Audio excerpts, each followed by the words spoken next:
गुरुर्ब्रह्मा गुरुर्विष्णु गुरुर्देवो महेश्वरः गुरुसाक्षात् परब्रह्म तस्मै श्रीगुरवे नमः। ध्यान मूलो गुरुमूर्ति पूज्य मूलो गुरुपाद मंत्र मूलो गुरुवाक्य मुक्ति मूलो गुरुकृपा। ಶ್ರೋತ್ರಿಯ ಬ್ರಹ್ಮನಿಷ್ಠ ಸದ್ಗುರು ಬಸವಾನಂದರ ಪಾದಕಮಲಗಳಿಗೂ ಹಾಗೂ ಅವರ ಪ್ರತಿರೂಪದಂಥ ನಿಜಗುಣಪ್ಪನವರ ಪಾದಕಮಲಗಳಿಗೂ ನನ್ನ ದೀರ್ಘದಂಡ ಪ್ರಣಾಮಗಳನ್ನು ಸಲ್ಲಿಸುತ್ತಾ, ಸದ್ಗುರು ಮಾರ್ತಂಡ ಸಾಬಾಯಿ ಸದ್ಗುರುಗಳ ಪಾದಕಮಲಗಳಿಗೂ ಹಾಗೂ ರಾಯಪ್ಪ ಸದ್ಗುರುಗಳ ಪಾದಕಮಲಗಳಿಗೂ ನನ್ನ ದೀರ್ಘದಂಡ ಪ್ರಣಾಮಗಳನ್ನು ಸಲ್ಲಿಸುತ್ತಾ, ಗುರು ಸ್ವರೂಪರಾದಂಥ ನನ್ನ ಪತಿದೇವರಿಗೂ ಕೂಡ ನನ್ನ ದೀರ್ಘದಂಡ ಪ್ರಣಾಮಗಳನ್ನು ಸಲ್ಲಿಸುತ್ತಾ, ಮನದಲ್ಲಿ ಸ್ಮರಿಸಿಕೊಳ್ಳುತ್ತಾ, ತಮ್ಮೆಲ್ಲರಿಗೂ ವಂದಿಸುತ್ತಾ, ಇವತ್ತಿನ ಕೈವಲ್ಯ ಪದ್ಧತಿ ನಡೆದದ. ಕೈವಲ್ಯ ಪದ್ಧತಿ ಒಳಗೆ ಇವತ್ತಿನ ಯಾವುದಪ್ಪ, ಶಿವಕಾರುಣ್ಯ ಸ್ಥಳದಲ್ಲಿ 10ನೆಯ ಒಂದು ಪದ್ಯ ಶುರುವಾಗ್ಯದಲ್ಲಿ ಬಹಳ ವಿಶೇಷವಾಗಿ ಅವರು ಹೇಳ್ತಾ ಇದ್ದಾರೆ. ಅಗಣಿತ ಮಹಿಮೆಯ ನಗಲದ ವಿಭವನೆ ಜಾಣರ ದೇವ, ಸೊಗಸುವ ಸುಗುಣ ಸಂತತಿಗೂಡಿದ ಅಭವನೆ ಜಾಣರ ದೇವ ಅಂತ ಹೇಳುವಂಥದ್ದು. ಅಗಣಿತ ಮಹಿಮೆಯಿಂದ ಕೂಡ್ಕೊಂಡಂಥದ್ದು ಯಾರು ಅಂದ್ರೆ ಪರಮಾತ್ಮ. ಆ ಪರಮಾತ್ಮ ಹಿಂಗದನಂತ ತಿಳ್ಕೊಳ್ಬೇಕಾದ್ರೆ ಯಾವ ರೀತಿ ತಿಳ್ಕೊಳ್ಬೇಕು ಅಂತಂದಾಗ, ಆತ ಹೆಂಗದನಂದ್ರೆ ಲೆಕ್ಕಕ್ಕೆ ಬಾರದೇ ಇರುವಂಥ ಮಹತ್ವಗಳನ್ನು ಮಹಿಮೆಗಳನ್ನು ಹೊಂದಿದಂಥ ಪರಮಾತ್ಮ ಅದಾನ. ಮತ್ತು ಬಹಳಷ್ಟು ವಿಭವನೆ ಅಂದರೆ ವೈಭವ ಉಳ್ಳಂಥವನದಾನ. ಮತ್ತು ಬುದ್ಧಿವಂತರಲ್ಲಿ ಶ್ರೇಷ್ಠನಾದಂಥವನು ಜಾಣರ ದೇವ ಅಂದ್ರೆ ಬುದ್ಧಿವಂತರಲ್ಲಿ ಶ್ರೇಷ್ಠನಾದಂಥವನು ಪರಮಾತ್ಮ. ಆತ ತಂದೆ ತಾಯಿಯಿಂದ ಆತ ಗರ್ಭದಲ್ಲಿ ಎಲ್ಲರೂ ಹುಟ್ಟಿದಂಗೆ ಹಂಗೆ ಉತ್ಪತ್ತಿ ಆಗಿದ್ದಾನಂತಂದರೆ ಇಲ್ಲ. ಹಾಗಾಗಿ ಈತ ಭಾಳಷ್ಟು ಜಾಣರಲ್ಲಿ ಜಾಣನಾಗಿರುವಂಥ ಪರಮಾತ್ಮ. ಆತ ಸರ್ವಜ್ಞದಿಂದ ಕೂಡಿದಾನ ಅಂತನ್ನುವಂಥದ್ದನ್ನು ಹೇಳಿದರು. ಇಂಥ ಒಂದು ಸರ್ವಜ್ಞತ್ವ ಗುಣಗಳು ಎಲ್ಲಿ ಅದಾವ ಅಂದ್ರೆ ಪರಮಾತ್ಮನ ಬಲ್ಲೇ ಅದಾವ ಅಂತ ಹೇಳಿದಂಥ ವಿಚಾರ. ಮೊನ್ನೆ ವಿಚಾರದಲ್ಲಿ ಈ ಒಂದು ನುಡಿಯಲ್ಲಿ ಕೆಲವು ವಿಷಯಗಳು ಬಂದವು. 3ನೇ ನುಡಿಯಲ್ಲಿ ಪೂಜಿಸದಾರನು ಪೂಜೆಗೊಂಬ ಅಧಿಕನೇ ಜಾಣರ ದೇವ, ಮೂಜಗವೆಂಬ ನಾಟಕವನ್ನು ಆಡಿಸುವವನೇ ಜಾಣರ ದೇವ, ರಾಜೀವನಾಭನು ವಧುವಾಗಲ್ ಆಳ್ದನೆ ಜಾಣರ ದೇವ, ಸೋಜಿಗಲೊಡಲೋಳಾತ್ಮರ ಭೋಗವೀವನೇ ಜಾಣರ ದೇವ ಅಂತ ಹೇಳುವಂಥದ್ದು. ಏನು ಹೇಳಕತ್ತಾರ ಅಂತಂದ್ರೆ ಇಲ್ಲಿ ಯಾಕಂತಂದ್ರೆ ಪೂಜಿಸದಾರನು ಅಂದ್ರೆ ಯಾರು ಆತಗೆ ತಾನು ಯಾರಿಗೂ ಪೂಜೆ ಮಾಡಂಗಿಲ್ಲ, ಆತ ಮಾತ್ರ ಎಲ್ಲರ ಕಡೆಯಿಂದ ಪೂಜೆ ಮಾಡಿಸಿಕೊಳ್ಳುವಂಥ ದೇವಾನುದೇವತೆಗಳಿಂದ ಪೂಜೆ ಮಾಡಿಸಿಕೊಳ್ಳುವಂಥವನು ಯಾರು ಪರಮಾತ್ಮ. ಈ ರೀತಿಯಾಗಿ ಅಧಿಕ ಅಂತ ಹೇಳಿಸ್ಕೊಳ್ತಾನ ಪರಮಾತ್ಮ. ಮತ್ತು ಇಲ್ಲಿ ಕೂಡ ಹೇಳ್ತಾರ ರಾಜೀವನಾಭನು ಅಂದರೆ ವಿಷ್ಣು ಪರಮಾತ್ಮ. ಯಾವ ರೀತಿ ಅಂತಂದ್ರೆ ಹಿಂದಿನ ನುಡಿಯಲ್ಲಿ ಮೂಜಗವೆಂಬ ನಾಟಕವಾಡಿಸುವನೇ ಜಾಣರ ದೇವ ಅಂತ ಬಂತು ವಿಷಯ. ಇವೆಲ್ಲ ಆಗಿದಾವ. ಯಾಕಂತಂದ್ರೆ ಈ 3 ಲೋಕ ಏನದಾವ, ಸ್ವರ್ಗ, ಮೃತ್ಯು ಮತ್ತು ಪಾತಾಳ ಲೋಕ. ಈ 3 ಲೋಕಗಳನ್ನು ನಾಟಕ ಥರ ಆಟ ಆಡಿಸ್ತಾನ ಪರಮಾತ್ಮ. ಯಾಕಂದರೆ ಈ ಅನಂತ ಪಾತ್ರಗಳು ಅದಾವ, ನವರಸಗಳು ಏನದಾವ. ಈ ನವರಸಗಳ ತುಂಬಿದಂಥ ಈ ಒಂದು ಭಾವನೆಗಳ ಮೂಲಕ ಈ ಒಂದು ಪಾತ್ರವನ್ನು ಕುಣಿಸ್ತಾನ ಯಾರು, ಪರಮಾತ್ಮ. ಈ ಸೂತ್ರವನ್ನು ಹಿಡ್ಕೊಂಡು ಈ ತೋಲ್ ಬೊಂಬೆ ಅಂತ ಏನು ಹೇಳ್ತಾರಲ್ಲ, ಆ ಬೊಂಬೆಯನ್ನು ಹೆಂಗೆ ಕುಣಿಸ್ತಾನ ಆ ರೀತಿ ಪರಮಾತ್ಮ ಆ ಒಂದು ಮರೆಯಲ್ಲಿ ನಿಂತು, ಪರದೆಯ ಮರೆಯಲ್ಲಿ ನಿಂತು ಯಾವ ರೀತಿ ಗೊಂಬೆಗಳನ್ನು ಕುಣಿಸ್ತಾನವ, ಯಾರು ಗೊಂಬೆ ಆಡ್ಸವ, ಅದೇ ರೀತಿ ಕೂಡ ಪರಮಾತ್ಮ ಕೂಡ ಈ ಜಗತ್ತನ್ನುವಂಥ ನಾಟಕ ಶಾಲೆಯಲ್ಲಿ ಹಲವಾರು ಈ ದೇವತೆಗಳಾಗಿರ್ಬೋದು, ಆಮೇಲೆ ಮನುಷ್ಯರಾಗಿರ್ಬೋದು, ದೈತ್ಯರಾಗಿರ್ಬೋದು, ಸ್ತ್ರೀಯರಾಗಿರ್ಬೋದು, ಪಕ್ಷಿ, ಈ ಎಲ್ಲ ಪ್ರಾಣಿ ಪಕ್ಷಿಗಳು ಇವೆಲ್ಲವುಗಳು ಪಾತ್ರಗಳು ಅದಾವ. ಆದ್ರೆ ಇವು ಒಂದ್ರ ಮೇಲೆ ಒಂದು ಮೋಹ ಉಳ್ಳಂಥವು ಅದಾವ, ಮತ್ತು ಶೋಕದಿಂದ ಕೂಡಿದಾವ, ಕರುಣಾಶಾಲಿಗಳು ಅದಾವ. ಈ ರೀತಿ ನವರಸಗಳನ್ನು ತುಂಬಿ ಇಲ್ಲಿ ನಾಟಕ ಆಡ್ತಾ ಇದ್ದಾನ ಪರಮಾತ್ಮ. ಮತ್ತು ಇಲ್ಲಿ ತಾಳಗಳು ಯಾವಪ್ಪ ಅಂತಂದ್ರೆ ಯಾವ ರೀತಿ ಅಂದರೆ ಪಾಪ ಪುಣ್ಯಗಳನ್ನುವಂಥ ತಾಳಗಳು. ಪಾಪ ಜಾಸ್ತಿ ಇದ್ರೆ ದುಃಖವನ್ನು ಅನುಭವಿಸುವಂಥ ಪಾತ್ರ ಬರ್ತದೆ, ಪುಣ್ಯ ಜಾಸ್ತಿ ಆದರೆ ಸುಖವನ್ನು ಅನುಭವಿಸುವಂಥ ಪಾತ್ರ ಇರ್ತದೆ. ಎರಡು ಮಿಶ್ರ ಇದ್ದರೆ ಎರಡೂ ಸುಖ ದುಃಖಗಳು ಒಂದಕ್ಕೊಂದು ಸಮನಾಗಿರುವಂಥ ಪಾತ್ರ ಬರ್ತದೆ. ಈಗ ನಮ್ಮ ಪಾತ್ರಗಳು ನಾವೇ ಆರಿಸ್ಕೊಂಡಾಗ ನಾವೇನು ಮಾಡೀವಿ ನಮ್ಮ ಪಾತ್ರ ನಮಗೆ ಬರುವಂಥದ್ದಿಲ್ಲ. ನಾಟಕದಾಗ ಕೆಲವರಿಗೆ ಪಾತ್ರವನ್ನು ಕೊಟ್ಟು ನೀವು ಇಂಥ ಪಾತ್ರ ಮಾಡಿರಿ ಅಂತ ಹೇಳ್ತಾನೆ, ಆದರೆ ಈ ಪಾತ್ರ ನಮಗೆ ಬಿಟ್ಟಿದ್ದಾನೆ ಪರಮಾತ್ಮ. ನಾವೇನು ಪಾಪ ಮಾಡಿದ್ದೀವಿ ಪಾಪಕ್ಕನುಸರಾಗಿ ಸುಖ ದುಃಖವನ್ನು ಅನುಭವಿಸುವಂಥ ತಾಳಕ್ಕೆ ನಾವು ಕುಣಿಬೇಕಾಗ್ತದೆ. ಪುಣ್ಯ ಮಾಡಿದರೆ ಆ ಪುಣ್ಯಕ್ಕನುಸಾರವಾಗಿ ನಾವು ಕುಣಿಬೇಕಾಗ್ತದೆ.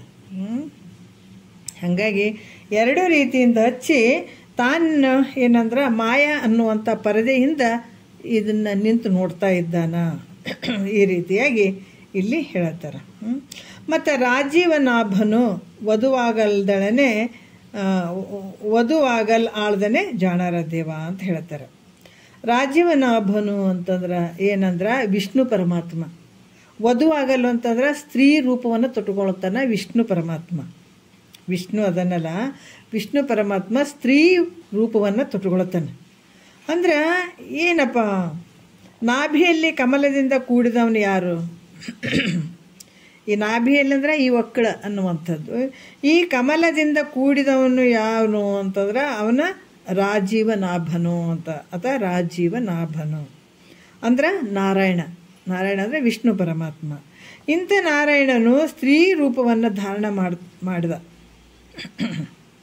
ಯಾಕಂದ್ರೆ ಆತ ಸ್ತ್ರೀಯಾದ ಪರಮಾತ್ಮ ಏನಂತಂದ್ರೆ ಆ ಸ್ತ್ರೀಯನ್ನು ಮದುವೆಯಾಗಿ ಆಳಿದ ಅಂತ ಹೇಳುತ್ತಾರೆ. ವಿಷ್ಣು ಪರಮಾತ್ಮ, ವಿಷ್ಣು ಏನು ಮಾಡದ, ಸ್ತ್ರೀಯಾದ, ಪರಮಾತ್ಮ ಆ ಸ್ತ್ರೀಯನ್ನು ಮದುವೆಯಾದ ಅನ್ನುವಂಥ ವಿಚಾರವನ್ನು ಹೇಳ್ತಾರೆ. ಹೆಂಗೆ ನಾರಾಯಣ ಸ್ತ್ರೀ ರೂಪ ಯಾಕೆ ಧರಿಸಿದ? ಬೇಕಲ್ಲ. ವಿಷ್ಣು ಹೆಣ್ಮಗಳದ ವೇಷವನ್ನು ಹಾಕ್ಕೊಂಡ, ಹೆಣ್ಮಗಳಾಗಿ ಸ್ತ್ರೀ ರೂಪವನ್ನು ಧರಿಸಿದ. ಯಾಕೆ ಧರಿಸಿದ ಅಂದ್ರೆ ಹೇಳ್ತಾರವರು, ಒಂದಾನೊಂದು ಕಾಲದಲ್ಲಿ ಒಬ್ಬ ರಕ್ಕಸನು ನಿತ್ಯದಲ್ಲಿ ಚಿತಾಭಸ್ಮದಿಂದ ಶಿವಲಿಂಗವನ್ನು ಪೂಜಿಸ್ತಿದ್ದ. ಯಾಕಂದ್ರೆ ಒಂದು ಕಾಲದಲ್ಲಿ ರಕ್ಕಸ ಏನು ಮಾಡ್ದ, ದಿವಸ ಆ ಸತ್ಯ ಹೆಣಗಳ ಬೂದಿಯನ್ನು ತಂದು ಶಿವಲಿಂಗವನ್ನು ಪೂಜಿಸಿದಾಗ ಭಾಳ ಭಕ್ತಿಯಿಂದ ಕಾಲ ಕಳೀತಿದ್ದಾತ. ಆವಾಗ ಪರಮಾತ್ಮ ಇವನು ಭಕ್ತಿಯನ್ನು ಪರೀಕ್ಷಿಸ್ಬೇಕಂತ ಹೇಳ್ಬಿಟ್ಟು ಎಲ್ಲೆಲ್ಲಿಯೂ ಚಿತಾಭಸ್ಮ ಸಿಗದಂಗೆ ಮಾಡಿದನಂತ ನೋಡ್ರಿ. ಎಲ್ಲ ಕಡೆ ನೋಡಿದ ಚಿತಾಭಸ್ಮ ಸಿಗಲಾರ್ದಂಗೆ ಮಾಡಿದಾತ. ಆಗ ಅಸುರ ಎಲ್ಲಿ ಹುಡುಕಿದ್ರು ಆ ಚಿತಾಭಸ್ಮ ಸಿಗಲೇ ಇಲ್ಲ ಆತಗೆ.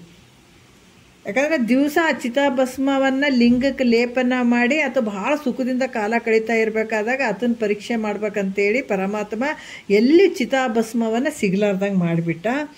ಅದಕ್ಕೆ ಸಿಗಲಾರ್ದಾಗ ನಾನು ಈ ಪರಮಾತ್ಮನ ಪೂಜೆ ಆಗಲಾರ್ದೇ ನಾನು ಊಟವನ್ನು ನಾನು ಸ್ವೀಕಾರ ಮಾಡಂಗಿಲ್ಲ ಅಂತ ಪಣ ತೊಟ್ಟಾತ. ನಾವು ಊಟ ತಿನ್ನಂಗಿಲ್ಲ, ಏನು ತಿನ್ನಂಗಿಲ್ಲ ಅಂತ ಆತ ಪಣ ತೊಟ್ಟ. ಯಾಕಂದ್ರೆ ಮತ್ತೆ ಅದು ಪಣ ತೊಟ್ಟು ಪರಮಾತ್ಮನನ್ನು ಧ್ಯಾನ ಮಾಡ್ತಾ ಕುಳಿತುಬಿಟ್ಟನು ನೋಡ್ರಿ. 1 ದಿವಸ ಆಯಿತು, 2 ದಿವಸ ಆಯಿತು, ಹಾಗೆ ಕುಂತ್ಬಿಟ್ಟ.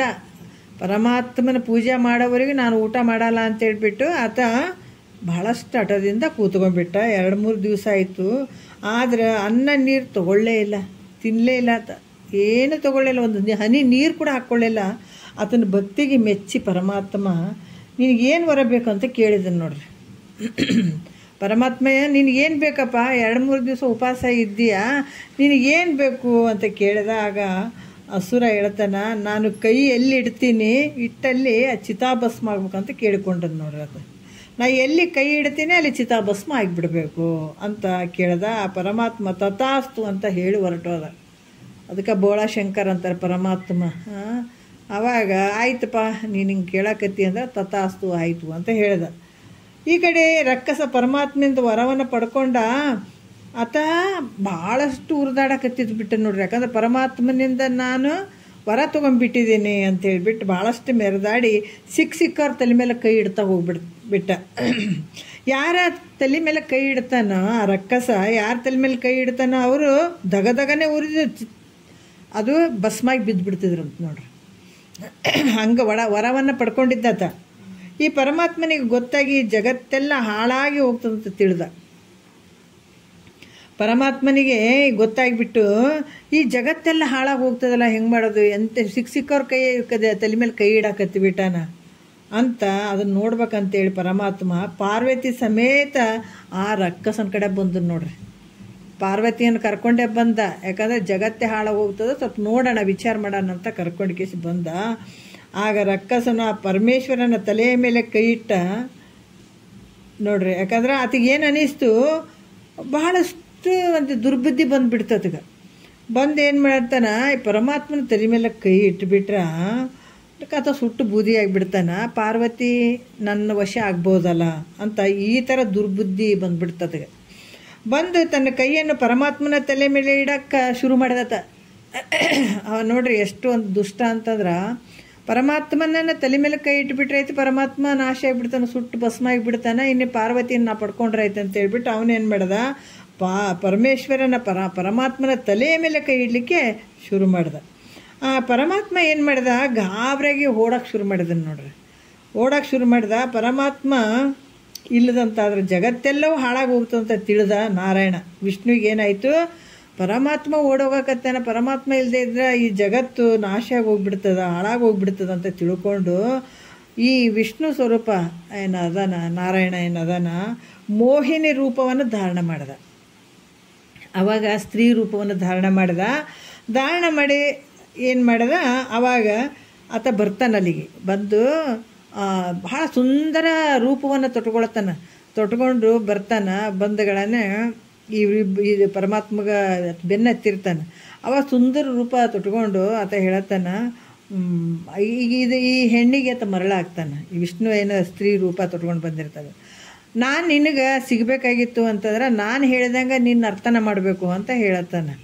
ಆ ವಿಷ್ಣು ಸ್ತ್ರೀ ರೂಪದಾಗ ಬಂದಿರ್ತಾನಲ್ಲ, ಆವಾಗ ಆ ಸ್ತ್ರೀ ಏನು ಹೇಳ್ತಾನೆ, ನಾನು ಹೆಂಗೆ ಮಾಡ್ತೀನಿ ಹಂಗೆ ನೀನು ನರ್ತನ ಮಾಡಬೇಕು, ಆಮೇಲೆ ನಾನು ನಿನಗೆ ಸಿಗ್ತೀನಿ ಅಂತ ಹೇಳ್ತಾನೆ. ಆವಾಗ ಆಯಿತು ಅಂತ ಹೇಳಿಬಿಟ್ಟು ಆವಾಗ ನರ್ತನ ಮಾಡಬೇಕಾದಾಗ ಕುಣಿತಾ ಏನು ಮಾಡ್ತಾಳೆ ಆಕಿ, ತನ್ನ ಕೈ ಮೇಲೆ ತಾನು ಕೈ ಇಟ್ಕೋತಾಳೆ. ನರ್ತನ ಮಾಡ್ಬೇಕು, ನಾ ಹೆಂಗೆ ಮಾಡ್ತೀನಿ ಹಂಗೆ ಮಾಡ್ಬೇಕಂದಿರ್ತಾಳೆ ಆಕಿ. ಆವಾಗ ಆತ ಆ ಸ್ತ್ರೀ ವಿಷ್ಣು ರೂಪ ತೊಟ್ಕೊಂಡು ಬಂದಂಥ ಸ್ತ್ರೀ ಕುಣಿತಾ ತನ್ನ ಕೈಯನ್ನು ತನ್ನ ತಲೆ ಮೇಲೆ ಇಟ್ಕೊಂಡ್ಬಿಡ್ತಾಳೆ. ಆವಾಗ ಆಕಿನಂಗೆ ಕುಣಿಬೇಕಲ್ಲ ಇವನು ರಕ್ಕಸ, ಆಯ್ತು ತಾನು ಗೊತ್ತಾಗ್ಲಾರ್ದೇ ತನ್ನ ಕೈ ತಾನು ತಲೆ ಮೇಲೆ ಇಟ್ಕೊಂಡ್ಬಿಡ್ತಾನೆ. ಆವಾಗ ತಾನೇ ಸುಟ್ಟು ಭಸ್ಮ ಆಗಿಬಿಡ್ತಾನೆ ನೋಡ್ರಿ. ಹಾಗಾಗಿ ರಕ್ಕಸನ್ನು ನಾಶ ಮಾಡಿದನು. ಅದೇ ಕಾಲದಲ್ಲಿ ಪರಮಾತ್ಮ ಜಗನ್ಮೋಹಿನಿಯ ರೂಪಕ್ಕೆ ಮೋಹಿಸಿ ಅವಳನ್ನು ಲಗ್ನವಾಗಿ ಆಳಿದ ಅಂತ ಹೇಳ್ತಾರೆ. ಅದೇ ಟೈಮ್ನಲ್ಲಿ ಜಗನ್ಮೋಹಿನಿಯ ರೂಪಕ್ಕೆ ಮರಳಾದ, ಅವಳನ್ನು ಲಗ್ನವಾಗಿ ಆತನೇ ಆಳಿದ. ಈ ರೀತಿಯಿಂದ ನಾರಾಯಣ ಸ್ತ್ರೀ ರೂಪವನ್ನು ಧಾರಣ ಮಾಡ್ತಿರಲು ಅವಳನ್ನು ಮೋಹಿಸಿ ಅವಳ ಲಗ್ನವನ್ನು ಆದಂಥವನು ಯಾರೋ ಅವನೇ ಪರಮಾತ್ಮನು ಅಂತ ಹೇಳ್ತಾರೆ ಅವರು. ಮತ್ತು ಸೋಜಿಗ ದೊಡಲೋಳ ಆತ್ಮರ ಭೋಗ ವೀವನೆ ಜಾಣರ ದೇವ ಅಂತ ಹೇಳ್ತಾರೆ. ಸೋಜಿಗದ ಒಡಲು ಅಂದರೆ ಲಿಂಗ ಶರೀರ, ಸೋಜಿಗದ ಒಡಲು ಆತ್ಮರ ಭೋಗ ವೀವನೆ, ಅಲ್ಲಿ ಭೋಗವನ್ನು ಇಟ್ಟವನು ಯಾರು, ಪರಮಾತ್ಮ. ಲಿಂಗ ಶರೀರಕ್ಕೆ ಸೋಜಿಗದ ಒಡಲು ಅಂತ ಯಾಕೆ ಹೆಸರು ಬಂತು?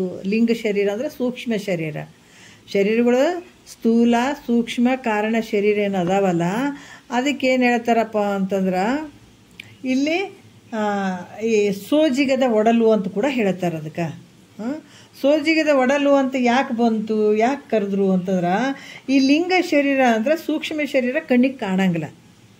ಲಿಂಗ ಶರೀರ ಕಣ್ಣಿಗೆ ಕಾಣಂಗಿಲ್ಲ. ಕಣ್ಣಿಗೆ ಕಾಣಿಸದಿದ್ರು ಕೂಡ ಸುಖ ದುಃಖಗಳ ರೂಪ.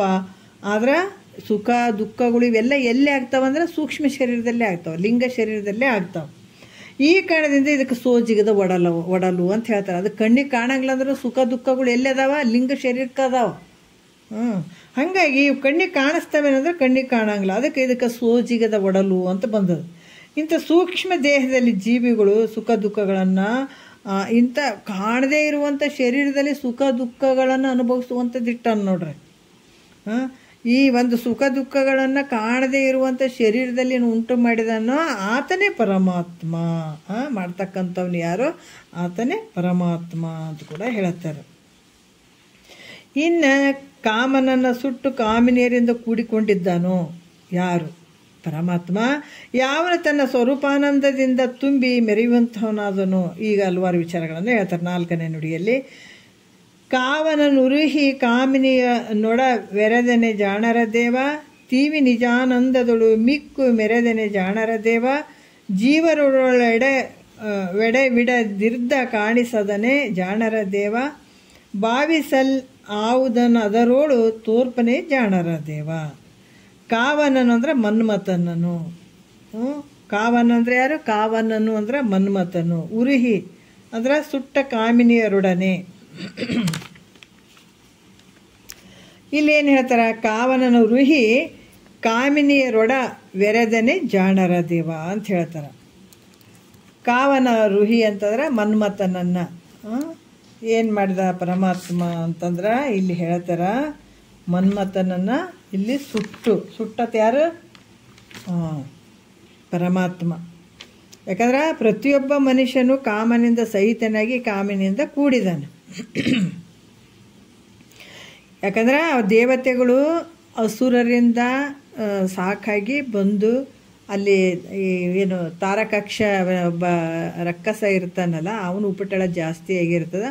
ಅಂಥ ಸಂದರ್ಭದಲ್ಲಿ ಅದಕ್ಕೆ ಯಾವುದು ಸಾವು, ಯಾವ ರೀತಿಯಿಂದ ಸಾವಿಲ್ಲ ಅಂತ ಹೇಳಿದಾಗ ಹಿಂದೆ ಹೇಳಿದಾರೆ. ಅದನ್ನು ಯಾವ ರೀತಿಯಿಂದ ಅದಕ್ಕೆ ಸಾವಿಲ್ಲ ಅಂತ ಹೇಳಿರ್ತಾರೆ ಅಂದರೆ ಪರಮಾತ್ಮ ಪಾರ್ವತಿಯಿಂದ ಒಡಗೂಡಿದಂಥ 7 ದಿವಸದ ಮಗುನಿಂದ ಸಾವಿರ್ತದಂತ ಅದಕ್ಕೆ ವರ ಇರ್ತದೆ. ಹಾಗಾಗಿಬಿಟ್ಟು ಪಾರ್ವತಿ ಒಂದು ಕಡೆ, ಪರಮೇಶ್ವರ ಒಂದು ಕಡೆ ಕೂಡಿದದಕ್ಕಾಗಿ ಅವರಿಬ್ಬರು ಒಂದು ಕಡೆ ಅಂತೂ ಯಾವತ್ತೂ ಕೂಡಂಗಿಲ್ಲ. ಹಾಗಾದ್ರೆ ಅವ್ರಿಗೆ ಮಗುನೂ ಹುಟ್ಟಂಗಿಲ್ಲ. ಈಗ ನಂದೇ ಎಲ್ಲಷ್ಟು ಅಂತ ಈತ ಮೆರೆದಾಡ್ತಾ ಇರ್ತಾನೆ ರಕ್ಕಸ. ಆ ಸಂದರ್ಭದಲ್ಲಿ ದೇವತೆಗಳಿಗೆಲ್ಲ ತೊಂದರೆ ಕೊಡ್ತಾನೆ. ಆವಾಗ ಅವರೆಲ್ಲ ಹೆಂಗಾದ್ರೂ ಮಾಡಿ ಪರಮಾತ್ಮ ಪಾರ್ವತಿ ಒಂದು ಗೂಡಿಸ್ಬೇಕು, ಅವರಿಂದ ಒಂದು ಮಗು ಆಯಿತು ಅಂದರೆ 7 ದಿವಸದ ಮಗುವಿನಿಂದ ಆತನ ಜನ್ಮ ನಾಶ ಇರ್ತದೆ. ಹಂಗಾಗಿ ಹಿಂಗೆ ಮಾಡಬೇಕು ಅಂತ ಬಂದಾಗ ಮನ್ಮಥನ ಕೇಳಿದಾಗ ನಮ್ಮ ಎಲ್ಲರ ಒಂದು ಉಳುಮೆಗಾಗಿ ನೀನು ಒಬ್ಬೊಬ್ಬ ಪ್ರಾಣ ಹೋದ್ರೆ ತೊಂದರೆ ಇಲ್ಲ, ಹೆಂಗಾರ ಮಾಡಿ ಪರಮಾತ್ಮನಿಗೆ ಆ ಮನ್ಮಥನ ಬಾಣಗಳನ್ನು ಬಿಡು, 5 ಪಂಚಬಾಣಗಳನ್ನು ಬಿಡು ಅಂತ ಹೇಳಿ ಪರಮಾತ್ಮನ ಯೋಗ ಧ್ಯಾನದಿಂದ ಸಮಾಧಿ ಸ್ಥಿತಿಯಿಂದ ಎಬ್ಬಿಸು ಅಂತ ಹೇಳಿದಾಗ ಆಯಿತು ಅಂತೇಳಿ ಒಪ್ಕೊಂಡು ಅವ ಬಾಣಗಳನ್ನು ಬಿಟ್ಟಾಗ ಆತಗೆ ವಿಚಲಿತ ಆಗ್ತದೆ, ಸಮಾಧಿ ಸ್ಥಿತಿಯಿಂದ ಹೇಳ್ತಾನೆ. ಎದ್ದಾಗ ಯಾರು ನನಗೆ ಈ ಒಂದು ಸಮಾಧಿ ಸ್ಥಿತಿಯಲ್ಲಿರುವಂಥ ಭಾವನೆಯನ್ನು ವಿಚಲಿತ ಮಾಡಿದಂಥವ್ರು ಯಾರು ಅಂತಂದು ಅವಾಗ ಮನ್ಮಥನನ್ನು ಅಗ್ನಿ ನೇತ್ರದಿಂದ ಸುಟ್ಟು ಬಿಡ್ತಾನೆ ಪರಮಾತ್ಮ. ಆವಾಗ ಈ ಮನ್ಮಥನ ಹೆಂಡತಿ ಭಾಳ ಶಿವಭಕ್ತಿಯಿಂದ ಕೂಡಿದಂಥ ಕೇಕಿ ಭಾಳ ಶಿವಭಕ್ತಿಯನ್ನು ಮಾಡ್ತಿರ್ತಾಳೆ. ಅವಾಗ ಬಂದು ಕಾಲಿಗೆ ಬಿದ್ದು ನನ್ನ ಗಂಡನ ಹೆಂಗಾರ ಬದುಕಿಸಿ ಕೊಡು, ನಾನು ನಿನಗಿಷ್ಟು ದಿವಸ ಭಕ್ತಿ ಮಾಡಿದ್ದೀನಿ, ನನಗಿದು ಒಂದರ ನನಗೆ ಕೋರಿಕೆ ಈಡೇರಿಸು ತಂದೆ, ನಿನ್ನ ಬಿಟ್ಟರೆ ಜಗತ್ತಿನೊಳಗೆ ನನ್ನ ಯಾರಿದ್ದಾರ ನನಗೆ ಅಂತೇಳ್ಬಿಟ್ಟು ಆಕೆ ರತಿ ಬಂದು ಯಾರಿಗೆ ಮನ್ಮಥನ ಹೆಂಡತಿ ಪರಮೇಶ್ವರಿಗೆ ಭಾಳ ಕೇಳ್ಕೊಂಡಾಗ ಆವಾಗ ನಿನ್ನ ಗಂಡ ಸ್ಥೂಲ ಶರೀರದಿಂದ ಇರಂಗಿಲ್ಲ, ಆ ಮನಸ್ಸಿನಲ್ಲಿ ಎಲ್ಲರ ಮನಸ್ಸಿನಲ್ಲಿ ಆತ ಇರ್ತಾನ ನಿನ್ನ ಗಂಡ ಅಂತ ಹೇಳ್ತಾನೆ. ಹಾಗಾಗಿ ಈತ ಏನು ಮಾಡ್ತಾನ, ಆದರೆ ಇಂಥ ಒಂದು ಎಲ್ಲರ ಮನಸ್ಸಿನಲ್ಲಿರುವಂಥ ಕಾಮ ಅಂತಂದ್ರೆ ಈ ಮನ್ಮಥ ಎಲ್ಲರ ಮನಸ್ಸಿನಲ್ಲಿ ಇರ್ತಾನೆ ಅನ್ನುವಂಥದ್ದು ಪರಮಾತ್ಮನ ಒಂದು ಇದು ಆತಗೆ ಹೇಳಿದಂಥ ವರ ಕೊಟ್ಟಿದ್ದಂಥದ್ದು. ಅದಕ್ಕೆ ಇಲ್ಲಿ ಕೂಡ ಇಂಥ ಕಾಮನನ್ನು ಕೂಡ ಕಾಮನನ್ನು ಸುಟ್ಟಿದ್ದಾನೆ ಪರಮಾತ್ಮ, ಸುಟ್ಟು ಕಾಮಿನಿಯಿಂದ ಕೂಡ್ಕೊಂಡಿದ್ದಾನೆ. ಯಾರು? ಆತ ಪರಮಾತ್ಮ ಅಂತ ಹೇಳ್ತಾರೆ. ಅಂಥ ಮನ್ಮಥನನ್ನು ಸುಡುವಂಥ ಶಕ್ತಿ ಯಾರ್ದದ? ಪರಮಾತ್ಮ. ಕಾಮನನ್ನು ಸುಟ್ಟು ಮತ್ತು ಕಾಮಿನಿ ಜೊತೆ ಒಂದು ಕೂಡಿದಾನಲ್ಲ, ಆತ ಯಾರು? ಪರಮಾತ್ಮ ಅಂತ ಹೇಳ್ತಾರೆ. ತೀವಿ ನಿಜಾನಂದದೊಳು ಮಿಕ್ಕು ಮೆರೆದನೆ ಜಾಣರ ದೇವ. ತೀವಿ ನೋಡ್ರಿ, ಯಾಕಂತಂದ್ರೆ ಇಲ್ಲಿ ಕೂಡ ಏನು ಹೇಳ್ತಾರೆ, ಭಾಳ ವಿಶೇಷವಾಗಿ ಹೇಳ್ತಾರೆ ಅವರು. ಇಲ್ಲಿ ತೀವಿ ನಿಜಾನಂದದಲ್ಲಿ ಮಿಕ್ಕು ಮೆರೆದನೆ ಜಾಣ ಅಂದರೆ ಪರಮಾತ್ಮನಿಗೆ ಅನಂತ ರೀತಿಯಿಂದ ಭಾಳಷ್ಟು ಆತ ಸತ್ಯವಾದ ಆನಂದದಿಂದನೇ ತುಂಬಿಕೊಂಡಿರುವಂಥವನು ಪರಮಾತ್ಮನು. ಅನಂತ ವೈಭೋಗಗಳು ಇರಬೇಕಾಗಿತ್ತು ಪರಮಾತ್ಮಗೆ. ಏನು ಕಡಿಮೆ ಇತ್ತು ಹೇಳ್ರಿ? ಕೇಳಿದವ್ರಿಗೆ ಕೇಳಿದಂಥ ಕೊಡುವಂಥ ಶಕ್ತಿ ತಾಕತ್ತು ಪರಮಾತ್ಮನಿಗೆ ಐತೆ. ಆದರೂ ಕೂಡ ಅಷ್ಟು ವೈಭವದಿಂದ ಇರಬೇಕಾಗಿತ್ತು. ಪರಮಾತ್ಮನ ಒಂದು ಸ್ವರೂಪ ಪರಮಾತ್ಮನೇ ತಾನಾಗಿದ್ದಾನಂತಂದ ಮೇಲೆ ಆ ಪರಮಾತ್ಮ ಏನು ಕಡಿಮೆ ಇತ್ತು ಹೇಳ್ರಿ? ಅದಕ್ಕೆ ಪರಮಾತ್ಮನಿಗೆ ಮುದಿ ಎತ್ತಿತ್ತು, ವಯಸ್ಸಾದಂಥ ಎತ್ತಿತ್ತು, ವರಸಿನ ಎಕ್ಕೆ ಒಂದು ಆಯುಧ ಇಟ್ಕೊಂಡಿದ್ದ. ಹುಲಿ ಮತ್ತು ಆನೆಗಳ ಚರ್ಮ ಅದ್ರ ವಸ್ತ್ರಗಳಾಗಿದ್ವು, ಹೌದಲ್ಲ? ಇವನಿಗೆ ಗಂಧ ಎಣದ ಬೂದಿಯೇ ಅದು ಗಂಧ ಆಗಿತ್ತು. ಮತ್ತು ಅದು ಇರುವಂಥ ಜಾಗ ಆದರೆ ಯಾವುದಪ್ಪ ಅಂದ್ರೆ ಸುಡುಗಾಡದಲ್ಲಿ ವಾಸ ಮಾಡುವಂಥ ಪರಮಾತ್ಮ. ಹಿಂಗಾಗಕ್ಕೆ ಕಾರಣ ಏನು ಅಂತಂದ್ರೆ ಎಷ್ಟೋ ಜನ ನೋಡ್ರಿ ದೇವತೆಗಳು ಭಾಳ ವೈಭವದಿಂದ ಕೂಡಿದ್ದಾರೆ, ಮತ್ತು ಇದು ಯಾಕಿಲ್ಲ ಅಂದರೆ ಇಂದ್ರಾದಿ ದೇವತೆಗಳು ಪರಮಾತ್ಮನನ್ನು ಕುರಿತು ಭೋಗಗಳು ಭಾಳ ಸುಖದಿಂದ ಇವು ದೇವತೆಗಳಿಗೂ ಗೊತ್ತಿಲ್ಲ. ಇವು ನಶ್ವರ, ಇವು ಶಾಶ್ವತ ಅಲ್ಲ ಭೋಗಗಳು ಅಂತ ಅವಕ್ಕೂ ಗೊತ್ತಿಲ್ಲ. ಬರೀ ಅವ್ರದ್ದು ಅಧಿಕಾರ ನಾ ತೊಗೊಳ್ಬೇಕು, ನನ್ನ ಅಧಿಕಾರ ಅವ್ರ ಬರೀ ಇದೇ ಜಗಳಾಟ ಸುರರದು ಮತ್ತು ಅಸುರರದು ಈ ಥರ ಹೊಡೆದಾಡ್ತಿರ್ತಾರ. ಈ ದೇವತೆಗಳು ಪರಮಾತ್ಮನನ್ನು ಕುರಿತು ಭೋಗಗಳು ಸುಖದಾಯಕ ಅದಾವಂತ ತಿಳ್ಕೊಂಡು ಅವುಗಳನ್ನು ಪಡಿಲಿಕ್ಕೆ ಪ್ರಾರ್ಥನೆ ಮಾಡ್ತಾರವರು. ಆದರೆ ಈ ಭೋಗಗಳು ಅನಿತ್ಯ ಆದಂಥವ. ಇವೆಲ್ಲ ಭೋಗಗಳು ಇವ್ರು ಏನು ಕೇಳ್ತಾರಲ್ಲ ಇವೆಲ್ಲ ಅನಿತ್ಯ ಆದಂಥ ಪರಮಾತ್ಮಗೆ ಗೊತ್ತು. ಯಾಕಂದ್ರೆ ಪರಮಾತ್ಮ ಒಬ್ಬನೇ ಸತ್ಯ ಅದಾನ. ಆತ ಅಂದ್ರೆ ಪೂರ್ಣ ಸುಖದಿಂದಿರುವಂಥವನು ಪರಮಾತ್ಮನೇ. ಮತ್ತು ಉಳಿದ ಪರಮಾತ್ಮನ ಸುಖ ಅಲ್ಲದೆ ಉಳಿದ ಸುಖಗಳು ಯಾವುವು ಇಲ್ಲ, ದೊಡ್ಡವು ಇಲ್ಲ. ಉಳಿದ ಸುಖ ಎಲ್ಲವೂ ಹೆಂಗದಾವ ಅಂದ್ರೆ ಅನಿತ್ಯ ಅದಾವ.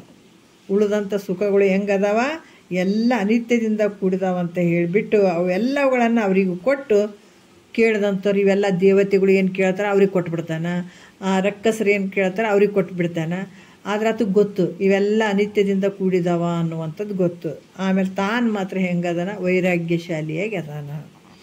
ಕೇವಲ ಆತ್ಮಸುಖದಲ್ಲೇ ತಲ್ಲೀನನಾಗಿರುವಂಥವನಾಗಿದ್ದಾನ. ಇತ್ತ ಕಡೆ ಸೋಪಾಧಿಕ ಸುಖವನ್ನು ಇಂದ್ರಾದಿ ದೇವತೆಗಳು ಹೊಂದಲಿಕ್ಕೆ ಆರಂಭ ಮಾಡಿದರು. ಯಾಕಂದ್ರೆ ಈ ಕಡೆ ಸೋಪಾಧಿಕ ಎಲ್ಲ ಉಪಾಧಿಗಳಿಂದ ಕೂಡಿದಂಥ ಒಂದು ವಸ್ತುಗಳನ್ನು ತಗೊಂಡು ಸೋಪಾಧಿಕ ಸುಖವನ್ನು ಉಪಾಧಿಯಿಂದ ಕೂಡಿದಂಥ ಸುಖವನ್ನು ಇಂದ್ರಾದಿ ದೇವತೆಗಳು ಅದನ್ನು ತಗೊಳ್ಬೇಕು ಅಂತ ಅಲ್ಲಿ ಆರಂಭ ಮಾಡಿದರು. ಪರಮಾತ್ಮ ಹೆಂಗದನಪ್ಪ ಅಂದರೆ ನಿರುಪಾಧಿಕ, ಯಾವುದು ಉಪಾಧಿ ಇರದೇ ಇರುವಂಥ ಆನಂದದಲ್ಲಿ ಅದಾನ. ಯಾವುದೇ ಉಪಾಧಿ ಇರದೇ ಇರುವಂಥ ಆನಂದದಲ್ಲಿ ಪರಮಾತ್ಮ ಇರ್ತಾನೆ. ಅದರಿಂದ ತನ್ನ ಸ್ವರೂಪಾನಂದದಲ್ಲಿಯೇ ಹೆಚ್ಚಾಗಿ ಯಾರು ಮೈ ಮರ್ತಿರ್ತಾರ ಅದರಲ್ಲಿ ಯಾರಿರ್ತಾರ ಆತನೇ ಪರಮಾತ್ಮ ಅಂತ ಹೇಳ್ತಾರೆ ಅವರು. ಅಂದರೆ ನಿರುಪಾಧಿಕ ಆನಂದದಲ್ಲಿ ಇರ್ತಾನೆ ಪರಮಾತ್ಮ. ಜೀವರೊಳಡೆ ವಿಡದಿರ್ದು ಕಾಣಿಸದನೇ ಜಾಣರ ದೇವ ಅಂತ ಹೇಳ್ತಾರೆ. ಜೀವನಾದಂಥವನು ನೋಡ್ರಿ. ಯಾಕಂತಂದ್ರೆ ಯಾವ ರೀತಿ ಎಡೆ ಬಿಡದೆ ಇರ್ದು ಅಂದ್ರೆ ಜೀವಾತ್ಮರಲ್ಲಿ ಯಾವಾಗಲೂ ಇರುವಂಥವನು ಯಾರು? ಪರಮಾತ್ಮ. ಈ ಒಂದು ಜೀವನಾದಂಥವನ ಹೃದಯ ಕಮಲದಲ್ಲಿ ಹೃದಯ ಕಮಲದ ಅಷ್ಟದಳಗಳು ಅಂದರೆ 8 ದಳಗಳು ಬರ್ತಾವೆ. ಹೃದಯ ಕಮಲ ಅಂತ ಬರ್ತದೆ. ಇಲ್ಲಿ ಎದಿಬೆಲ್ಲಿ ಅಷ್ಟಕಮಲಗಳು ಹೃದಯ ಭಾಗದಲ್ಲಿ 8 ದಳಗಳಿಂದ ಕೂಡಿದಂಥ ಕಮಲ. ಆ ಕಮಲದಲ್ಲಿ ಸಂಚಾರ ಮಾಡ್ತಾ ಇರ್ತಾನೆ. ಜೀವ ನೋಡ್ರಿ ಎಷ್ಟಿದ್ದಾನಪ್ಪ. ಈಗ ಭಾಳಷ್ಟು ಜನ ಹೇಳ್ತಾರೆ ಜೀವಾತ್ಮ ಎಷ್ಟಿದ್ದಾನ, ದೊಡ್ಡವದಾನ, ದೊಡ್ಡ ಶರೀರಕ್ಕೆ ದೊಡ್ಡ ಜೀವ ಐತೆ, ಸಣ್ಣ ಶರೀರಕ್ಕೆ ಸಣ್ಣ ಜೀವ ಐತಂತ ಐತಾನ. ಆನೆ ಶರೀರ ದೊಡ್ಡದೈತ್ರಿ, ಅದ್ರ ದೊಡ್ಡ ಜೀವ ಅದ, ದೊಡ್ಡ ಜೀವ ರೀ. ಆ ಸಣ್ಣ ಇರುವೆ ಐತ್ರಿ, ನರ್ಜ ಐತ್ರಿ, ಅದರ ಸಣ್ಣ ಜೀವನ ಕೈತನ ಅಲ್ಲ. ಜೀವನ ಹೆಂಗದನಪ್ಪ ಅಂದ್ರೆ ಕೂದಲಿನ ನೋಡ್ರಿ ಎಷ್ಟು ಸೂಕ್ಷ್ಮದ ವಿಚಾರ. ಈ ಕೂದಲಿರ್ತದಲ್ಲ, ಕೂದಲಿನ ತುದಿ, ಸಣ್ಣ ತುದಿ, ಆ ತುದಿಯಲ್ಲಿ 100 ಭಾಗ ಮಾಡಿದ್ರ, ಒಂದು 100 ಭಾಗ. ಕೂದಲಿನ ತುದಿಯಲ್ಲಿ 100 ಭಾಗ ಮಾಡಿದರೆ ಎಷ್ಟು ಸೂಕ್ಷ್ಮವಾಗಿರಬೇಕೋ ಅಷ್ಟು ಸೂಕ್ಷ್ಮ ರೂಪವಾಗಿದ್ದಾನ ಜೀವಾತ್ಮ. ಆಯ್ತಲ್ಲ. ಜೀವಾತ್ಮ ಹೆಂಗದಾನಂದ್ರೆ ನೋಡಿ, ಇದನ್ನೇ ಹಿಡ್ಕೊಂಡ್ರೆ ಆ ಉಪದೇಶ ತೊಗೊಂಡಿವಿ ಅಂತೇಳ್ಬಿಟ್ಟು ಜೀವ ಹೆಂಗದನ್ರಪ್ಪ ಗೊತ್ತಿರ್ಬೇಕಲ್ಲಪ್ಪ, ನಿಮಗೆ ಹೆಂಗೆ ಗೊತ್ತಿಲ್ಲಪ್ಪ ಅಂತ ಹಿಂಗೆ ಗಂಟು ಬಿಡ್ತಾರೆ. ಹೌದಾ? ಅವರಿಗೆ ಕೇಳಿದಾಗ ಹೇಳಕ್ಕೆ ಬರೋಂಗಿಲ್ಲ. ಜೀವ ಹೆಂಗದನಪ್ಪ ಅಂತಂದ್ರೆ ಮಹಾತ್ಮರು ಹೇಳ್ತಾರೆ ನೋಡ್ರಿ, ಎಷ್ಟು ಚಂದ ಹೇಳ್ತಾರೆ. ಕೂದಲಿನ ಒಂದು ಸಣ್ಣ ಭಾಗ, ಆ ಕೂದಲಿನ ತುದಿಯನ್ನು 100 ಭಾಗ ಮಾಡಿದರೆ ಎಷ್ಟು ಸೂಕ್ಷ್ಮವಾಗಬೇಕೋ ಅಷ್ಟು ಸೂಕ್ಷ್ಮ ರೂಪದಲ್ಲಿ ಜೀವ ಇದ್ದಾನ ನೋಡ್ರಿ. ಇಷ್ಟು ಸೂಕ್ಷ್ಮ ರೂಪನಾದ ಜೀವನಲ್ಲಿದ್ದು ಅಷ್ಟು ಅದು ಎಷ್ಟು ಸಣ್ಣ ಇರ್ಬೋದು ನೋಡ್ರಿ. ಕೂದಲಿನ ತುದಿ ಭಾಗದಲ್ಲಿ ಅದ್ರಾಗ 100 ಭಾಗ ಮಾಡಿದ್ರೆ ಆ 100 ಭಾಗದಲ್ಲಿ ಒಂದು ಭಾಗದಲ್ಲಿ ಅದಾನಂತ ಹೇಳ್ತಾರೆ ಅವರು, ಸಣ್ಣ ಭಾಗ. ಅಂತಹ ಸೂಕ್ಷ್ಮದಲ್ಲಿ ಇದ್ದಂಥ ಜೀವನಿಗೆ ಪ್ರೇರಣೆ ಮಾಡ್ತಕ್ಕಂಥವನು ಯಾರು? ಪರಮಾತ್ಮ. ಮತ್ತು ಸುಖ ದುಃಖಗಳನ್ನು ಉಂಟು ಮಾಡೋಂಥವನು ಯಾರು? ಈ ಪರಮಾತ್ಮನೇ ಆಗಿದ್ದಾನ. ಹೀಗಿದ್ದರೆ ತನ್ನಲ್ಲೇ ಇದ್ದಂಥ ತನಗೆ ಪ್ರೇರಣೆ ಮಾಡ್ತಕ್ಕಂಥ ಪರಮಾತ್ಮನನ್ನು ಜೀವನು ತಿಳಿಯದೆ ಜೀವಾತ್ಮನಿಗೆ ಕಷ್ಟ ಸುಖ ಎಲ್ಲ ವ್ಯವಹಾರ ಸುಖ ದುಃಖ ಎಲ್ಲಿಂದ ಆಯಿತು ಅಂದ್ರೆ ಪರಮಾತ್ಮನ ಒಂದು ಪ್ರೇರಣೆಯಿಂದ ಆಗ್ಯದ ಜೀವಾತ್ಮನಿಗೆ. ಆದ್ರೆ ತನ್ನಲ್ಲಿ ಇದ್ದಂಥ ತನಗ ಪ್ರೇರಣೆ ಮಾಡ್ತಕ್ಕಂಥ ಪರಮಾತ್ಮನನ್ನು ತಿಳ್ಕೊಳ್ಳೋವಲ್ಲಿವ ಯಾರು? ಈ ಜೀವಾತ್ಮ ತಿಳಿಯದೆ ಪರಮಾತ್ಮನ ಹೊರಗೆ ಹುಡ್ಕಕ್ಕೆ ಹೊಂಟದಿದ. ಈಗ ತನ್ನಲ್ಲಿ ಎಲ್ಲದಕ್ಕೂ ಪ್ರೇರಣೆ ಕೊಡಕತ್ತಾನ ಪರಮಾತ್ಮ ಒಳಗೆ ಕುಂತು ಒಳಗ ಆ ಜೀವ ರೂಪದಲ್ಲಿ ಜೀವ ಅದನ್ನಲ್ಲ ಅಲ್ಲೇ ಅಂಥಲ್ಲ ಅಷ್ಟು ಸೂಕ್ಷ್ಮ ಭಾಗದಲ್ಲೇ ಪರಮಾತ್ಮ ಇದ್ದು ಎಲ್ಲದಕ್ಕೂ ವ್ಯವಹಾರಕ್ಕೆ ಪ್ರೇರಣೆ ಮಾಡ್ತಾ ಇದ್ದಾನ. ಆ ಪ್ರೇರಣೆ ಮಾಡುವಂಥವನೇ ಪರಮಾತ್ಮ ಅದನಪ್ಪ. ನಾವಿವತ್ತು ಉಣ್ತೀವಿ ತಿಂತೀವಿ ತಿರುಗಾಡ್ತೀವಿ ವ್ಯವಹಾರ ಮಾಡ್ತೀವಿ ಎಲ್ಲದಕ್ಕೂ ಇಂಥ ಒಂದು ಶರೀರ ಐತೆ. ಶರೀರದಲ್ಲಿ 9 ಛಿದ್ರಗಳು ಅದಾವ. ಈ ಪ್ರಾಣವಾಯು ಹೋಗ್ತದ ಹೊರಗೆ ಹೋಗ್ತದ ಒಳಗೆ ಬರ್ತದ. ಆದರೂ ಯಾವುದೋ ಒಂದು ರಂಧ್ರದಿಂದ ಹೋಗ್ಬೇಕಾಗಿತ್ತು ಹೋಗೋವಲ್ದಂತಂದ್ರೆ ನಮ್ಗೆ ಇದೇನು ಊಟ ಮಾಡ್ಬೇಕಾದ್ರೆ ಪಾಪ ಪುಣ್ಯ ಇವೆಲ್ಲನೂ ಅನುಭವಿಸಕ್ಕದ. ನಾವು ಏನೇ ಮಾಡಿದರೂ ಕೂಡ ಇದಕ್ಕೆ ಪರಮಾತ್ಮನ ಪ್ರೇರಣೆನೇ ಐತೆ ಅಂತ ಇದು ತಿಳ್ಕೊಳ್ಳಾರ್ದನೆ ಹೊರಗೆ ಪರಮಾತ್ಮ ಅದನ್ನಂತ ಹುಡ್ಕಕ್ಕೆ ಹೋಗ್ತದಲ್ಲ, ಇದು ಎಂಥ ಅಜ್ಞಾನಿ. ಅದಕ್ಕೆ ಈತ ಹೆಂಗೆ ಅದಾನಪ್ಪ ಅಂತಂದ್ರೆ ಇಂಥ ಪರಮಾತ್ಮ ಒಳಗ ಅದಾನ.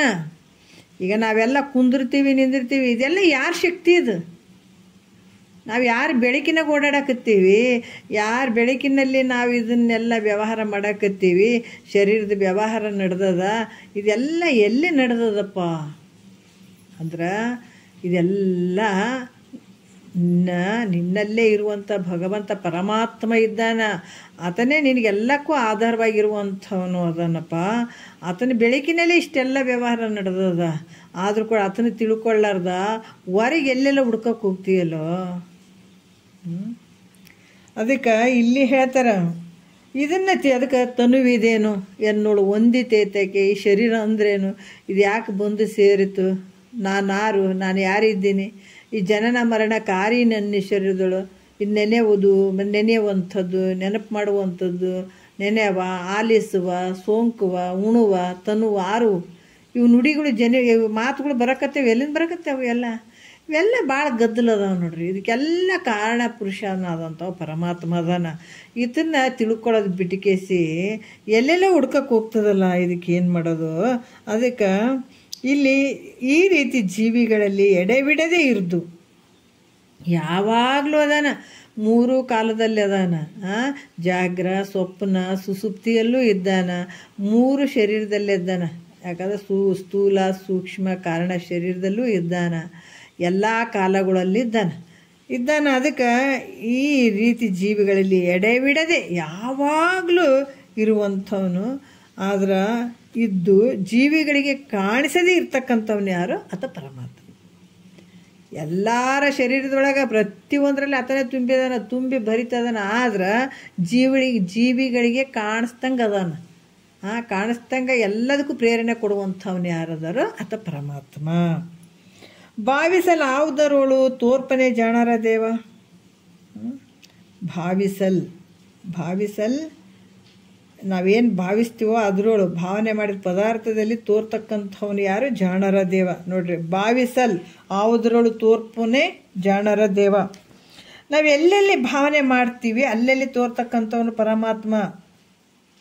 ನೀವು ಎಲ್ಲೆಲ್ಲಿ ಭಾವನೆ ಮಾಡ್ತೀರಿ, ಒಂದು ಗಿಡಕ್ಕೆ ದೇವ್ರಂತ ಪೂಜೆ ಮಾಡಿರಿ, ಒಂದು ಕಲ್ಲಿಗೆರ ಮಾಡಿರಿ, ಎಲ್ಲೆಲ್ಲಿ ನಿಮ್ಮ ಅದಕ್ಕೆ ಭಗವಂತ ಎಲ್ಲಿ ಭಾವದಲ್ಲೇ ಅದಾನ, ಹೊರಗೆ ಎಲ್ಲಿ ಇಲ್ಲ. ಪರಮಾತ್ಮ ಎಲ್ಲಿ ಅದಾನಂದ್ರೆ ನಮ್ಮ ಭಾವದಲ್ಲೇ ಅದಾನ. ನೀ ಎಲ್ಲೆಲ್ಲಿ ಒಂದ್ರಾಗ ಇಟ್ಕೇಸಿ ಇಲ್ಲಪ್ಪ ಇದು ದೇವ್ರದ ಅಂತ ನೀನು ಏನೇ ಮಾಡು, ಆ ಭಾವದಲ್ಲೇ ಭಗವಂತ ಅದಾನ. ಆ ದೇವ್ರಾಗೆ ಕಾಣ್ತದೆ ನಿನಗೆ.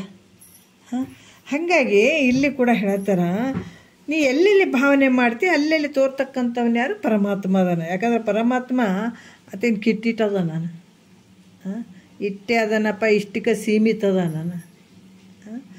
ಅದಕ್ಕೆ ಹೇಳ್ತಾರಲ್ಲ, ಕನಿಷ್ಠನಿಗೆ ಗುಡಿಗುಂಡಾರಗಳಲ್ಲಿ ದೇವರುಂಟು, ಮುನಿಗಳಿಗೆ ಮನಸ್ಸಿನಲ್ಲಿ ದೇವರುಂಟು, ಆರುಢನಿಗೆ ಸರ್ವತ್ರ ದೇವರುಂಟು. ಇದು ಏನು ಮಾಡ್ತದೆ ಇದು? ಈ ಕನಿಷ್ಠ ಭಾವ ಇದ್ದಂಥವನು ಗುಡಿ ಗುಂಡಾರ್ದಾಗ ಅಲ್ಲೈತಿ ದೇವ್ರು, ಇಲ್ಲೈತಿ ದೇವ್ರು, ಅದಾಯ್ತು ಇದಾಯ್ತು ಅಂತ ಇದು ಮಾಡೋಕ್ಕೆ ಹೋಗ್ತದೆ. ಹೌದಾ? ಅಲ್ಲಿ ಇಲ್ಲಿ ಅಂತ ಹುಡ್ಕಕ್ಕೆ ಹೋಗ್ತದೆ. ಅದು ಕನಿಷ್ಠ ಅಂತ ಹೇಳ್ತಾರೆ. ಕನಿಷ್ಠನಿಗೆ ಗುಡಿ ಗುಂಡಾರದಲ್ಲಿ ದೇವರುಂಟು, ಮುನಿಗಳಿಗೆ ಮನಸ್ಸಿನಲ್ಲಿ ದೇವರುಂಟು. ಹೌದಾ? ಆರುಢನಿಗೆ ಸರ್ವತ್ರ ದೇವರುಂಟು. ಯಾಕಂದ್ರೆ ಪರಮಾತ್ಮ ಏನು ಪರಿಚ್ಛಿನ್ನತೆಯಿಂದ ಕೂಡ ನಾನು ಮತ್ತು ಗುಡಿ ಗುಂಡಾರದಲ್ಲಿ ದೇವ್ರು ಇಟ್ಟಾರಲ್ರಿ, ಮತ್ತು ಅಲ್ಲಿ ದೇವ್ರು ಕುಂದಿರ್ಸ್ತಾರಲ್ರಿ, ಮತ್ತು ಈ ಗಣಪತಿನಲ್ಲಿ ಕೂಡಿಸ್ತಾರ. ಹೌದು, ಯಾಕಂದ್ರೆ ಮತ್ತು ಹಂಗೆ ಸುಮ್ಮನೆ ವರ್ಷಾನುಗಟ್ಲೆ ಬರೀ ಸಂಸಾರದಾಗ ಇದ್ರಾಗ ಬಿದ್ದು ಒಡೆದಾಡಿ ಬಡದಾಡಿ ಸೊತ್ಕೊಂಡು ಹೋಗ್ತಾವ. ಅದಕ್ಕೆ ಇದು ಏನಾರ ಇಂಥವು ಏನೋ ಒಂದು ಈ ಥರ ಪೂಜಾ ಪುರಸ್ಕಾರಗಳು ಯಾವಾಗೋ ವರ್ಷದಾಗ ಒಂದೊಂದು ಹಬ್ಬ ಹರಿದಿನಗಳು ಇಟ್ಟರೆ ಆವಾಗ ಉಪವಾಸ ಮಾಡ್ತಾರೆ. ಅಲ್ಲಿ ವೈರಾಗ್ಯ ಭಾವ ಬರ್ತದೆ ಒಂದು ದಿವಸ.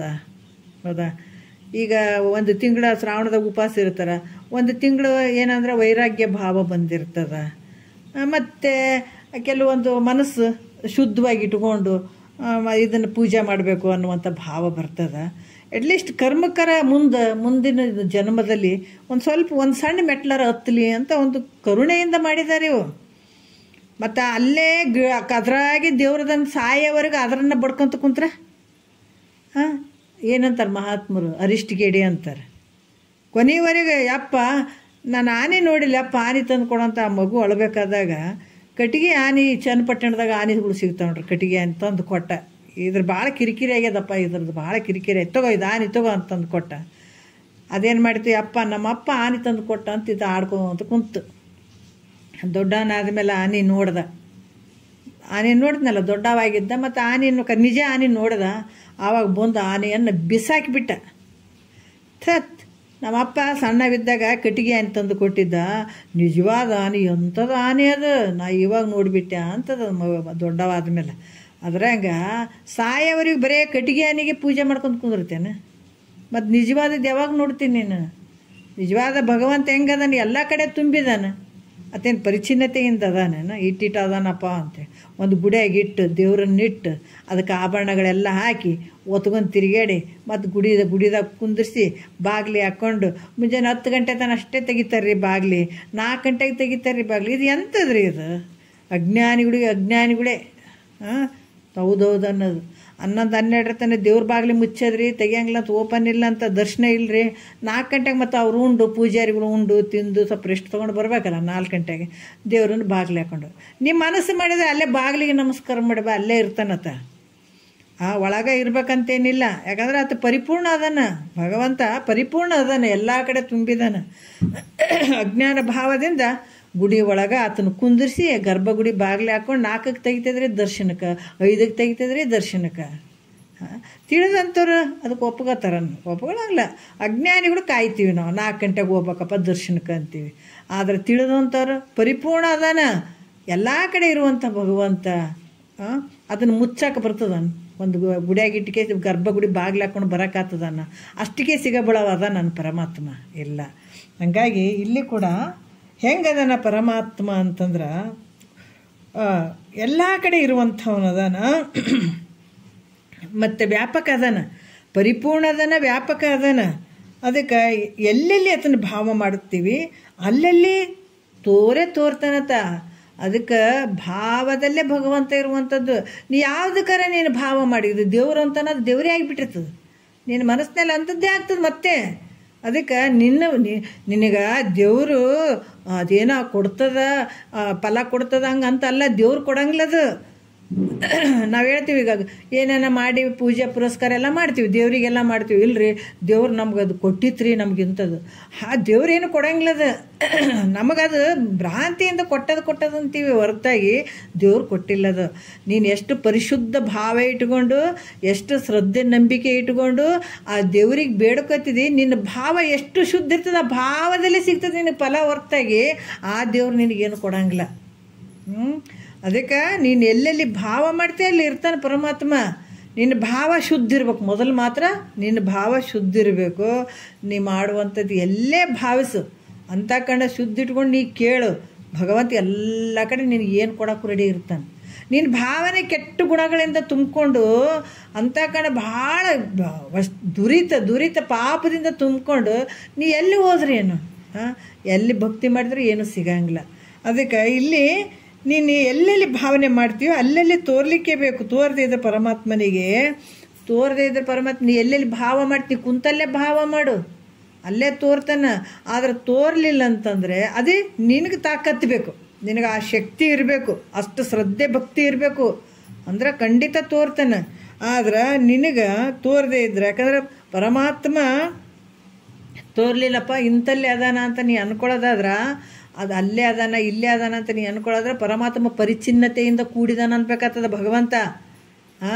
ಏನು ಹೇಳ್ತಾರೆ, ಎಲ್ಲ ಕಡೆ ತುಂಬಿದಾನ ಪರಮಾತ್ಮ ಅನ್ನುವಂಥದ್ದು, ಎಲ್ಲ ಕಡೆ ಅಣುರೇಣು ತುನಕಾಷ್ಟದಲ್ಲಿ ಇದ್ದಾನ. ಆದ್ರೆ ಇಂಥಲ್ಲೇ ಅದಾನ್ರಿ, ಇಲ್ಲೇ ಹೆಂಗಿರ್ತಾನೆ ರೀ ಪರಮಾತ್ಮ ಅಂತ ಅನ್ನೋದಾದ್ರೆ ಪರಮಾತ್ಮ ಪರಿಚ್ಛಿನ್ನತೆಗೆ ಒಳಗಾಗಿದ್ದಾನ ಅಂತ ಹೇಳ್ಬೇಕಾಗ್ತದೆ. ಹಂಗೆ ಅನ್ನಕ್ಕೆ ಬರಂಗಿಲ್ಲ, ದೋಷ ಆಗ್ತದೆ. ಅದರಿಂದ ಸರ್ವತ್ರದಲ್ಲಿ ಆತ ಅದಾನ. ಹೆಂಗದಾನ, ಜಗತ್ತಿನಲ್ಲಿ ಎಲ್ಲ ಕಡೆ ನೋಡ್ಬೋದು. ಅಸ್ಥಿ ಭಾತಿ ಪ್ರಿಯದಿಂದ, ಈ ಅಸ್ಥಿ ಇರುವಂಥದ್ದು, ಭಾತಿ ತೋರುವಂಥದ್ದು, ಪ್ರಿಯ ಆನಂದವಾಗಿರುವಂಥದ್ದು ಈ ಪರಮಾತ್ಮ ಈ ರೀತಿ ಇದ್ದಾನೆ ಎಲ್ಲ ಕಡೆ ಅಂತ ತಿಳ್ಕೊಂಡು ಆ ಭಾವನೆಯನ್ನು ಮಾಡಿದ್ರೆ ಪರಮಾತ್ಮ ತೋರ್ತಾನೆ.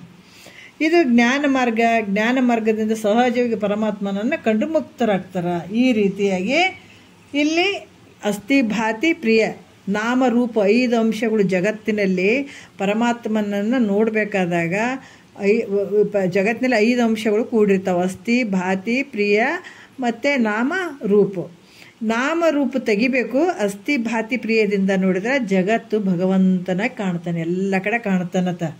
ಅದಕ್ಕೆ ಇದು ಜ್ಞಾನ ಮಾರ್ಗದಿಂದ ಸಹಜವಾಗಿ ಪರಮಾತ್ಮನನ್ನು ಕಂಡಿಡಿದು ಮುಕ್ತರಾಗ್ತಾರೆ. ಜ್ಞಾನ ಅಂದರೆ ಯಾಕೆ, ಇದೇನು ಸುಮ್ಮನೆ ಹಾಡಕ್ಕೆ ಮಾಡ್ಯಾರೇನು? ನೀನು ಎಷ್ಟನ ಪೂಜೆ ಮಾಡು, ಎಟ್ಟಿಟ್ಟು ತೊಂದಿಕೆ ಎಷ್ಟು ಪೂಜೆ ಮಾಡು, ಇದು ಕೇಳೋದಕ್ಕೆ ಸಮ ಇಲ್ಲ ಯಾವುದು. ಇದನ್ನು ತಿಳ್ಕೊಳ್ರಿ. ಹಾಗಾದರೆ ಇದು ಕೇಳಿದಂಥದ್ದು ಉತ್ಕೃಷ್ಟವಾದಂಥ ಪೂಜೆ. ಇದು ಇಲ್ಲಿ ಹೇಳ್ತಾರೆ, ಶರೀರದಿಂದ ಮಾಡಿದಂಥ ಪೂಜೆ, ವಾಣಿಯಿಂದ ಮಾಡಿದಂಥ ಪೂಜೆ, ಮನಸ್ಸಿನಿಂದ ಮಾಡಿದಂಥದ್ದೇನು ಧ್ಯಾನ ಇವೆಲ್ಲ ಇರ್ತಾವಲ್ಲ, ಉತ್ತಮವಾಗಿರುವಂಥದ್ದು ಮನಸ್ಸಿನಿಂದ ಮಾಡಿದಂಥದ್ದು.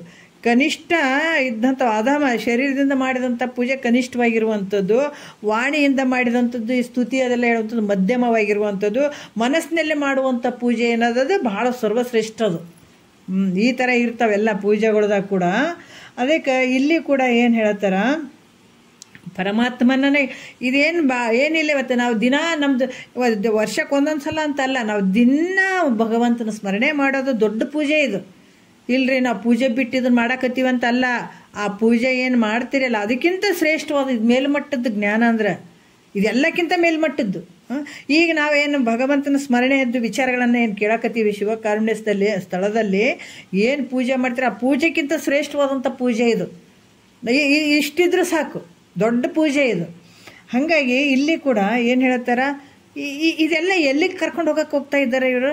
ಶಿವಕಾರುಣ್ಯ ಸ್ಥಳ ಅಂತ ಹೇಳ್ತಾರೆ, ನೀತಿ ಕ್ರಿಯೆ ಅಂತ ಹೇಳಕತ್ತಾರ, ಮತ್ತು ಯಾವುದು ಜೀವ ಸಂಬೋಧನ ಅಂತ ಹೇಳಿದರು, ನೀತಿ ಕ್ರಿಯೆ ಅಂತ ಹೇಳ್ತಾರೆ, ಯೋಗ ಪ್ರತಿಭೆ, ಇವೆಲ್ಲ ಎದಕ್ಕೆ ಹೇಳಕತ್ತಾರೆ ಇವರು?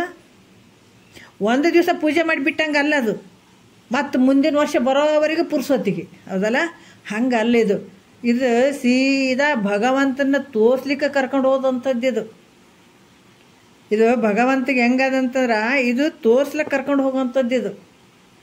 ಅದಕ್ಕೆ ಇಲ್ಲಿ ಕೂಡ ಈ ಜ್ಞಾನ ಮಾರ್ಗ ಹೆಂಗೈತಪ್ಪ ಅಂತಂದ್ರೆ ಇದು ಸಹಜವಾಗಿ ಪರಮಾತ್ಮನನ್ನು ಕಾಣುವಂಥದ್ದು. ಇದು ಜ್ಞಾನ ಮಾರ್ಗ ಸಹಜ ಪರಮಾತ್ಮನನ್ನು ಕಾಣುವಂಥದ್ದು.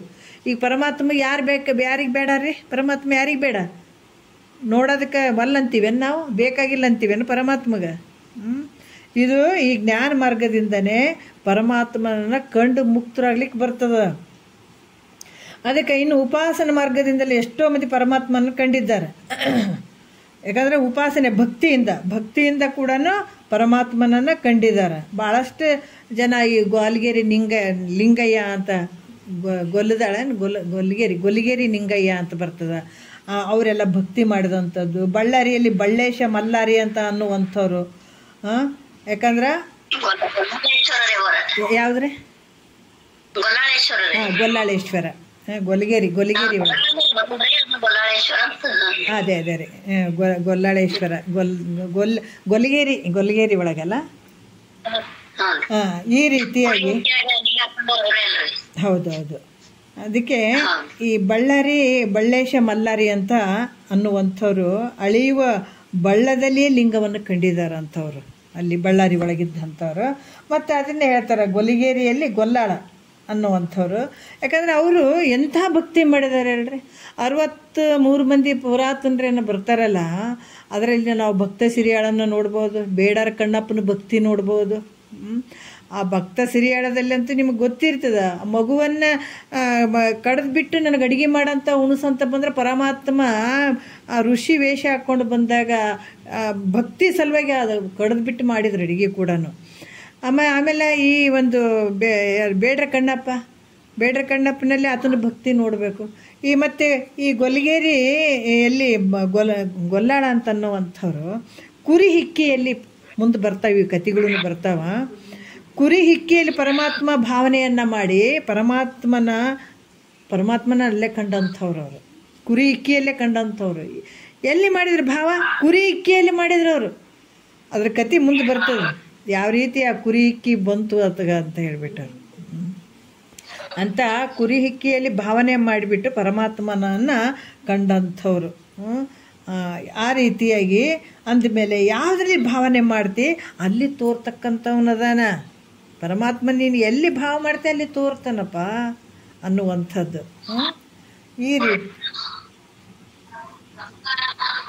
ಈ ರೀತಿಯಾಗಿ ಮತ್ತು ಇಲ್ಲಿ ಹೇಳ್ತಾರೆ.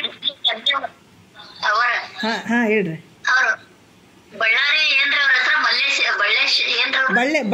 ಬಳ್ಳೇಶ ಮಲ್ಲಾರಿ. ಆಮೇಲೆ ಹೌದೌದು, ಹಾಂ ಬಳ್ಳೇಶ ಮಲ್ಲಾರಿ ಅವರು ಅಳಿಯುವ ಬಳ್ಳದಲ್ಲಿಯೇ ಲಿಂಗವನ್ನು ಕಂಡ್ರಂಥವ್ರು.